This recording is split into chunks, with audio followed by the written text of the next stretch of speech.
भारत सरकार के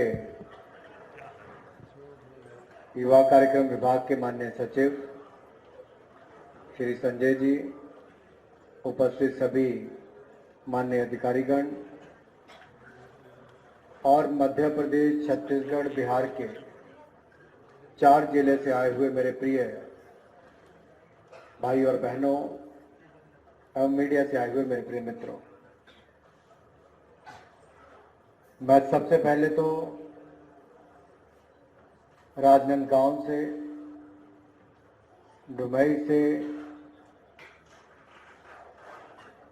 जमुई से और सुकमा और बालाघाट से आए हुए अपने सभी भाई और बहनों का देश की राजधानी दिल्ली में बहुत बहुत स्वागत और अभिनंदन करता हूं।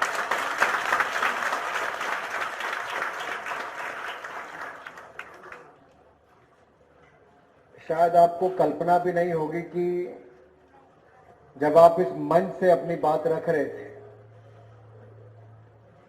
मैं अपने माननीय सचिव संजय जी से बात कर रहा था कि संजय जी, ऐसा देख के लगता ही नहीं है कि इनमें से कोई दूर सरूर गांव में से आता है। किसी को देख के ऐसा नहीं लगता था कि कोई बहुत आदिवासी क्षेत्र से आया है। जो आपका कॉन्फिडेंस लेवल है, आत्मविश्वास जो आप में है और जिस तरह से आपने अपनी बात रखी है, वो इस शहर के भी बहुत अच्छे अच्छे लोग नहीं रख सकते। वो आपने उस तरह से अपनी बात को रखने का काम किया है। आपने यहां पर कहा कि आपको जल, जंगल, जमीन, यहां से लेके शिक्षा से लेके महिला विकास, उत्थान के कार्यक्रम, इन सब के बारे में जानकारियां दी गई। जीवन कौशल से लेके सुरक्षा, उग्रवाद, नक्सलवाद, इसके बारे में बताया गया कि देश के खिलाफ कैसे काम करता है। मुझे खुशी इस बात की है कि ना केवल आपने इस कार्यक्रम में भाग लिया है, बल्कि आपने सही मायने में बहुत जानकारी प्राप्त करके अपना ज्ञान बढ़ाने का भी काम किया। और आप में से कुछ मेरे भाइयों ने आकर, बहन ने आके यहाँ पे जो बात रखी है, वो बहुत सटीक ढंग से रखी है, जो शायद बाकी लोग अपनी क्लास लेने के बाद भी या इस तरह का एक्सपोजर ट्रिप के बाद भी कोई इस तरह की अपनी बात नहीं रख पाता है। आपने उसको बहुत प्रभावशाली ढंग से रखा है, इसलिए तो मैं पहले आपको बहुत बहुत बधाई देता हूं। मित्रों, आखिर ये कार्यक्रम क्यों करवाया जा रहा है?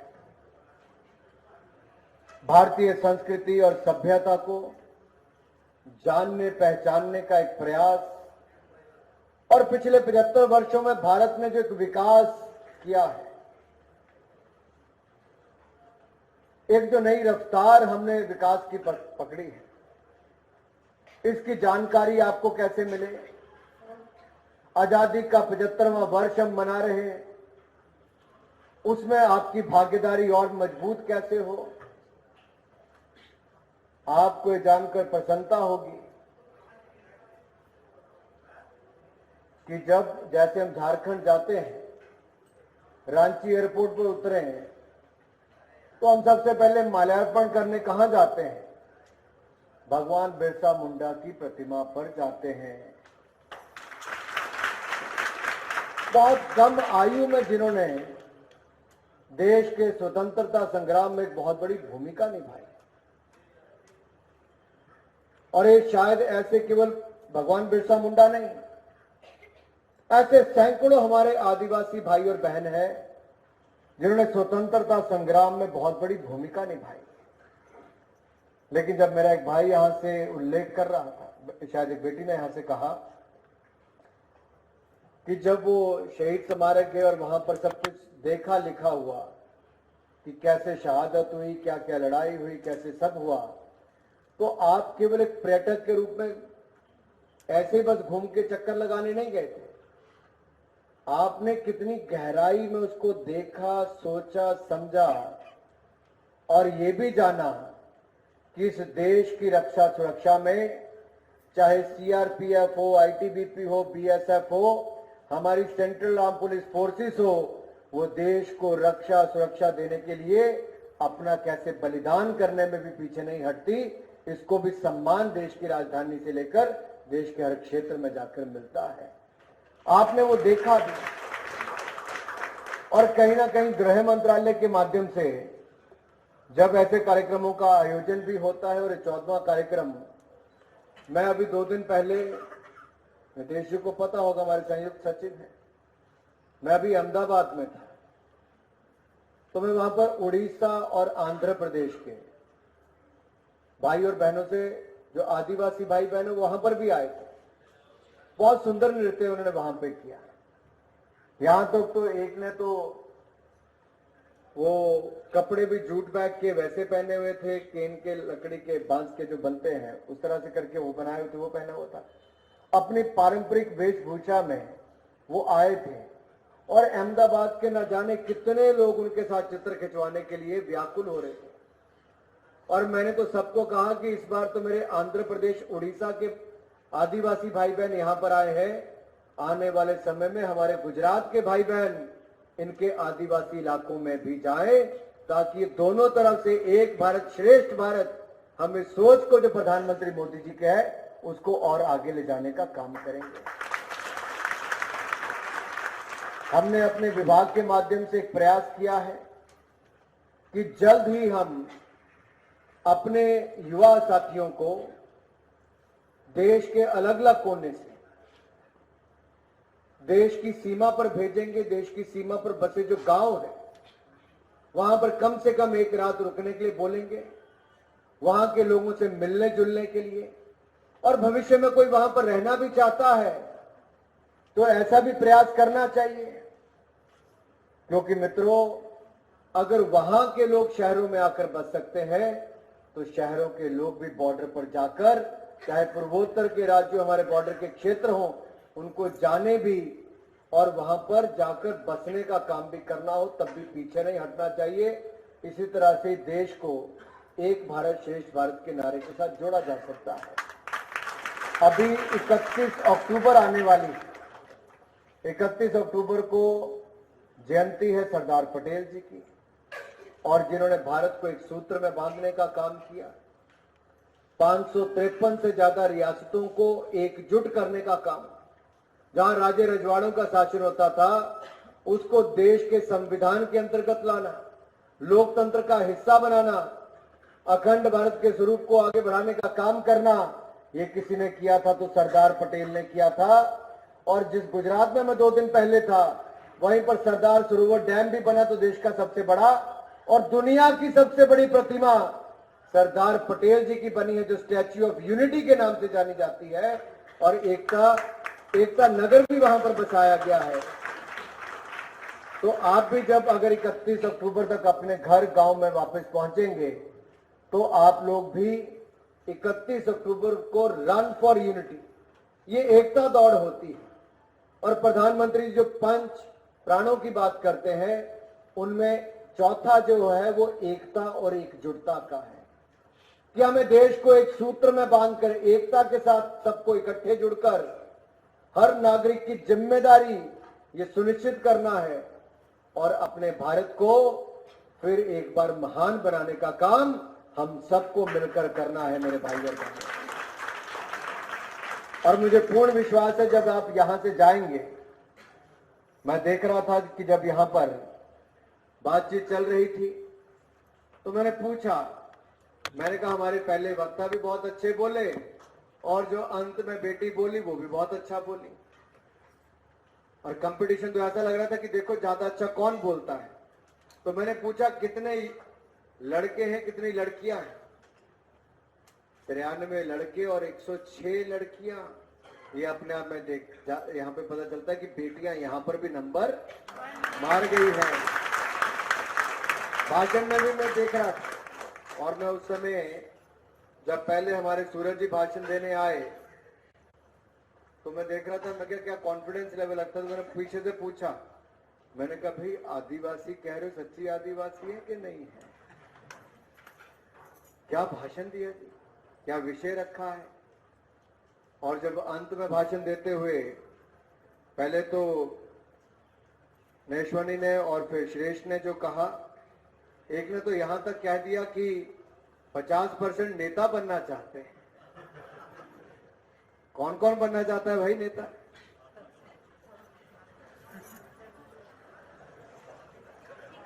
पीछे हाथ काफी खड़े हो गए, जरा जिसने नेता बनना जरा हाथ खड़े रखना पड़ता, उम्मीदवार भी खड़ा रहता है। वैसे क्यों बनना चाहते हो भाई नेता? आपने भी हाथ खड़ा किया था नेता बनने का। आप में से है कोई नेता बनने वाला? कैसा लग रहा है यहाँ पे दिल्ली में आके आपको? बहुत अच्छा लग रहा है सर। आप बिहार से हैं? राजनांदगांव छत्तीसगढ़ से। Yes sir. तो क्या लगा यहाँ आके, क्या सीखा है? यहाँ आके हमने बहुत कुछ सीखा। हम लोग यहाँ ऐसे आते घूमने के लिए आते, तो हम लोग को आपसे मिलने देते ना। जहाँ हम लोग नहीं वहाँ गए हैं, वहाँ जाने भी नहीं देते। आपको दुनिया का सबसे बड़ा लोकतंत्र कौन है? भारत है। और भारत की संसद में 140 करोड़ लोग जिन सांसदों को चुनकर भेजते हैं, वहां पर भी आप जाकर आए, तो बहुत कम लोगों को अवसर मिलता है। इसके लिए भी आपको बधाई, और आपने बहुत कुछ सीखा भी है। और आपने ये भी चाहा कि आप में से लोग एमपी बनकर आए। तो जब आप एमपी, एमएलए, प्रधान, जिला परिषद के सदस्य, बीडीसी के सदस्य बनेंगे, तो क्या करना चाहोगे? कोई बताएगा? आप बताएंगे? कोई चुनाव लड़ना चाहता है आप में से? कोई है यहाँ पे? आजा भाई, तू तो नेता है, तुझे पहले पता चल गया। छोड़ दो, बड़ा लंबा भाषण दिया तुमने। जी सर। आ रही है बात? जी सर, मैं वो नेता बन जाऊंगी ना, तो अपने जो मैं गांव की हूँ सर, तो गांव की जो कमी है उसे दूर करना चाहती हूँ, और लोगों को प्रेरित करना चाहती हूँ सर। जो शिक्षित नहीं है उन्हें जो अशिक्षित है उन्हें शिक्षित करना चाहती हूँ सर। और उन्हें ये नहीं पता, बस्तर संभाग की हूँ सर। टोरा है, जो टोरा बेचते हैं, उन्हें नहीं पता कि इसका भी कुछ मशीन या कुछ यंत्र बना है जिससे टोरा हम बेचे, लेकिन नहीं कर रहे हैं सर। मैं चाहती हूँ कि मैं वो यंत्र बनाऊं जो टोरा बेचते हैं वो कम हो जाए, जैसे आपसे बेचते हैं सर, बहुत दर्द करता है। बहुत, देखिए, बहुत अच्छी बात कही। पहले कहा कि मैं अपने क्षेत्र के लोगों को शिक्षित करना चाहती हूँ, और जब क्षेत्र के लोगों को शिक्षित करेंगे तो उनको और जानकारी मिलेगी। जानकारी के अभाव में बहुत कुछ नहीं मिलता है। और कृषि के क्षेत्र में कैसे बदलाव लाएं, कुछ सीखे। और उन्होंने ये भी कहा कि उनकी मजदूरी भी कम हो, कठिनाइयां भी कम हो, पीड़ा भी कम हो। इसके लिए आप करना चाहते हैं। आपके जोरदार तालियां, बहुत शानदार। कहां से हो आप? राजनांदगांव छत्तीसगढ़। आप भी नेता बनना चाहते जी सर। हैं? कौन सा चुनाव लड़ोगे? ऐसे बनना तो मुझे राष्ट्रपति भी है, प्रधानमंत्री भी है।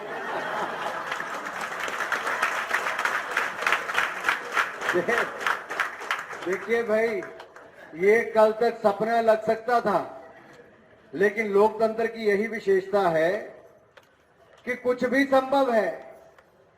और जब नरेंद्र मोदी जी देश के प्रधानमंत्री, तब तो कुछ भी संभव है, क्योंकि एक गरीब मां का बेटा जो कल तक जिसके ऊपर आरोप लगाते थे, अब तंज कसते थे लोग की चाय बेचने वाला है। देश के लोग बहुत समझदार हैं जी। उन्होंने देखा मोदी जी ईमानदार हैं, देश की आगे बढ़ा सकते हैं, और उनको देश का प्रधानमंत्री बनाने का काम देश की जनता ने किया है। उसके बाद रामनाथ कोविंद जी हमारे कानपुर में से ही आते हैं, बहुत गरीब परिवार से आते हैं। उनका घर जल गया, माता जी की मृत्यु हो गई। अनुसूचित जाति से आते हैं, लेकिन वकील बन के सांसद से लेकर देश के राष्ट्रपति तक बनने का काम हुआ। अभी कौन है भारत के राष्ट्रपति? अरे वाह, श्रीमती द्रौपदी मुर्मू जी भी उड़ीसा के ही कहां से आते हैं, संथाल इलाके से, और उन्होंने भी गांव से लेके शहर में पैदल गई पढ़ने, पढ़ाई की, पार्षद बनी, पार्षद से लेके प्रेसिडेंट यानी कि राष्ट्रपति तक की यात्रा की। तो भाई मेरे, आपने जो सपना देखा है ये कभी भी सच हो सकता है, चिंता मत करो। शायद उस समय तो उन्होंने सपना भी ना देखा हो जो साकार हुआ है। और मैं इस विषय में बताना चाहूंगा कि अगर गांव में मैं कुछ न कुछ पद में अगर नेता बनता हूं, तो अगर गांव में कुछ न कुछ विकास नहीं हुआ है तो मैं शहर आकर देखूंगा कि विकास कैसे होता है, और शहर से इस विकास को लेकर अपने गांव को उद्घाटन करूंगा, इन सारे विकासों को। अगर गांव में हमारे आदिवासी इलाके में बहुत सारे संसाधन है जिसका उपयोग कर हम डेवलपमेंट कर सकते हैं। अगर मेरा सरकार बनेगा तो मैं अगर इस शहर से लेके पूरे संसाधन उधर ले जाऊंगा और संसाधन के उपयोग करके गांव का डेवलपमेंट करूंगा। बहुत अच्छा। मैं आपकी जानकारी के लिए बताऊं, पंचायती राज संस्थानों में उनके माध्यम से बहुत सारा पैसा 14वें वित्त आयोग में पहले मोदी जी ने दिया, 15वें वित्त आयोग में दिया। आज आप अपने ग्रामीण क्षेत्रों में भी हमने मनरेगा का बजट 30,000 करोड़ से बढ़ाकर 1 लाख करोड़ तक पहुंचा दिया था। आपदा के समय 1,11,000 करोड़ किया।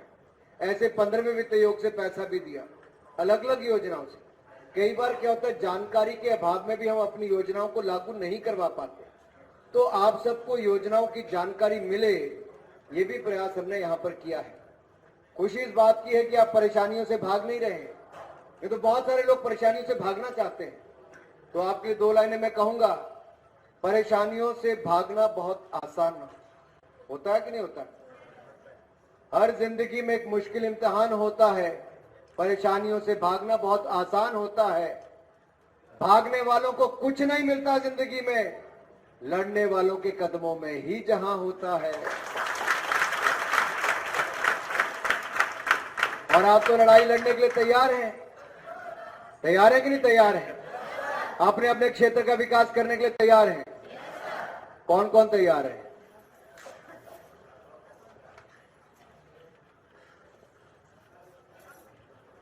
देखिए, छत्तीसगढ़ के राजनांदगांव वालों ने भी अपनी बात रख दी, बिहार ने भी रख दी।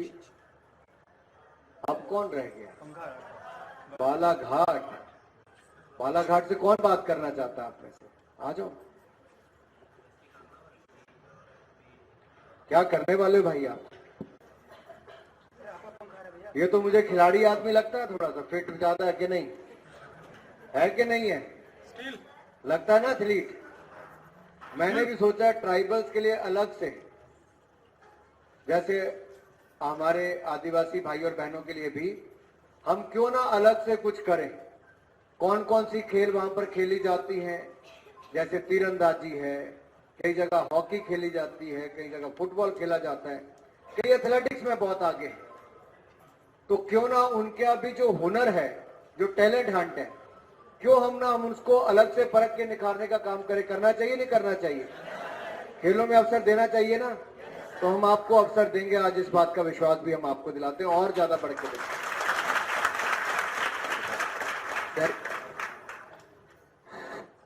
सर, यदि भविष्य मुझे नेता बनने का मौका मिले तो सबसे पहले मैं अपने गांव का सर्वेक्षण करूंगा। अकॉर्डिंग टू नीड्स, उनके लगता क्या है उसके हिसाब से मैं अगला कदम उठाऊंगा। जो उन्हें जरूरत क्या है, उस क्षेत्र में क्या चीज की जरूरत है, उसके हिसाब से ही मैं अपनी बात संसद में रखूंगा। ये मुझे चाहिए, इस एरिया को ऐसा करना है, डेवलप करना है, इसके बारे में ये करूंगा। देखिए, बहुत बड़ी बात कही है, बहुत बड़ी बात कही है। नहीं तो हर किसी की आदत बन गई कुछ भी मांग लो।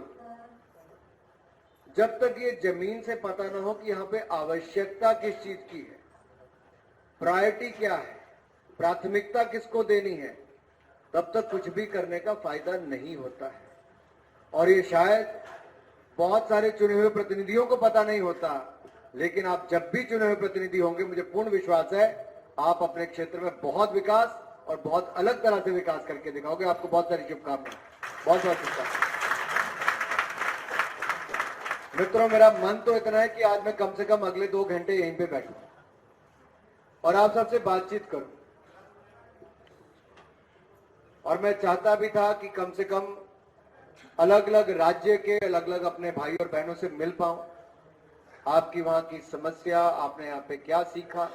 कई बार क्या होता है, हम रोने धोने का ही काम करते, समस्याओं की बात करते हैं, लेकिन यहाँ पे आपने वो बात नहीं की। आप सब में इतनी सकारात्मकता है, इतनी पॉजिटिविटी है कि आप कुछ करके दिखाना चाहते हो, आप रोना धोना नहीं चाहते, आपके मन में कुछ करने की इच्छा शक्ति है।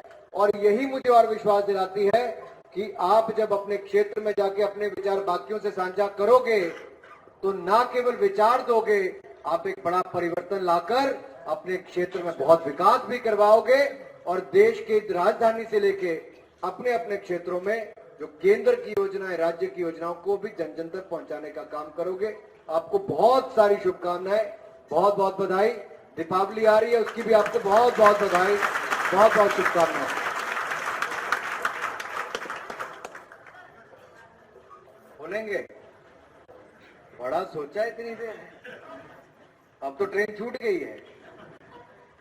छूट गई ना ट्रेन, अब तो निकल गई, क्यों? मौका दे दिया जाए। जब चुनाव लड़ना हो तो नॉमिनेशन की एक डेट होती कि इस तारीख तक अपना कागज दाखिल कराने, अब तो कागज की तारीख निकल गई, पहुंच गए। चलो, नाम और माननीय महोदय जी, मेरा नाम आकांक्षा मरकाम, एमपी बालाघाट की निवासी हूँ। मैं आपसे एक क्वेश्चन करना चाहूँगी। सर, हम मान लीजिए हम एक खिलाड़ी हैं और एक खिलाड़ी हम बहुत अच्छे हैं खिलाड़ी में, और हमारे अभिभावक के द्वारा सपोर्ट नहीं मिल रहा है, तो इस विषय में आप क्या कहना चाहेंगे? आपने अच्छा विषय उठाया। हम देश भर में बहुत सारे ऐसे केंद्र चलाते हैं जहां पर अच्छे चुने हुए खिलाड़ियों का, बहुत अच्छा सवाल है आपका। आप देखिए, देश में बहुत सारे लोग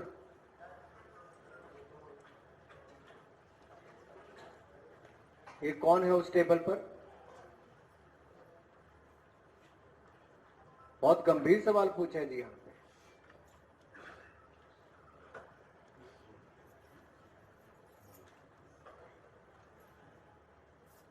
खिलाड़ी अच्छे होंगे और अभिभावक आपकी मदद ना करें तो क्या करेंगे?